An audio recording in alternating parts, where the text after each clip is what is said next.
నేను శ్రేష్టమైన సంగతులను చెప్పెదను వినుడి. 6వ వచనం, నేను శ్రేష్టమైన సంగతులను చెప్పెదను వినుడి, నా పెదవులు యథార్థమైన మాటలు పలుకును.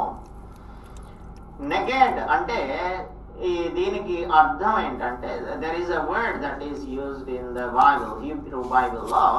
it says negate అంటే క్లియర్ అని, క్లారిటీ, సుపీరియారిటీ, మోరల్లీ ప్రూడెంట్ అనే అర్థం వస్తుంది. Clarity, superiority, morally pure.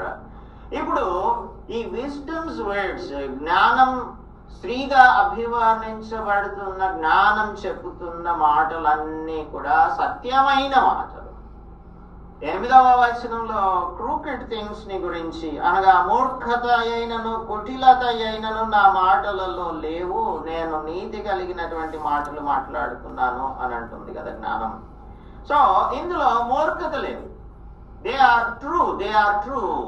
అందుకని పరిశుద్ధ లేఖనములన్నీ కూడా ఇవి దైవావేశం వలన రాయబడినటువంటి లేఖనాలు కనుక, according to 2 Timothy chapter 3 verse 16, దైవావేశం వలన కలిగిన ప్రతి లేఖనము ఉపదేశించుటకు, ఖండించుటకు, తప్పుదిద్దుటకు, నీతి యందు శిక్ష చేయుటకు ప్రయోజనకరమై ఉన్నది.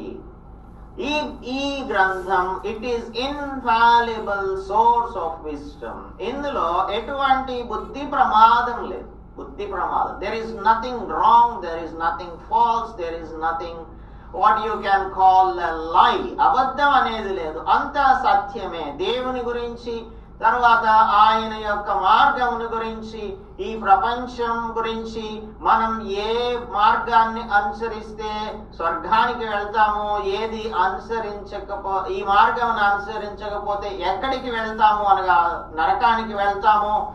తర్వాత మన పర్సనల్ రిలేషన్షిప్స్, వ్యక్తిగత సంబంధాలు ఏ విధంగా ఉండాలి, అర్థవంతమైన జీవితాన్ని ఏ విధంగా జీవించాలి, నీతివంతమైన జీవితాన్ని ఏ విధంగా జీవించాలి అని పరిశుద్ధ గ్రంథం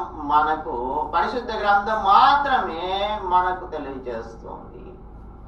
మనం ఎంతో చదువుకున్న వాళ్ళం అవ్వచ్చు, మేబీ వి నో సైన్స్ కొంతవరకు కొన్ని అంశాల పైన మనకు పరిజ్ఞానాన్ని అందించవచ్చు, కానీ జ్ఞానమును సంపాదించుకొనుటకు మాత్రం ఏకైక మార్గం పరిశుద్ధ గ్రంథం. ఎందుకంటే ఇది శాశ్వతమైన సత్యాలను బోధించేటువంటి గ్రంథం.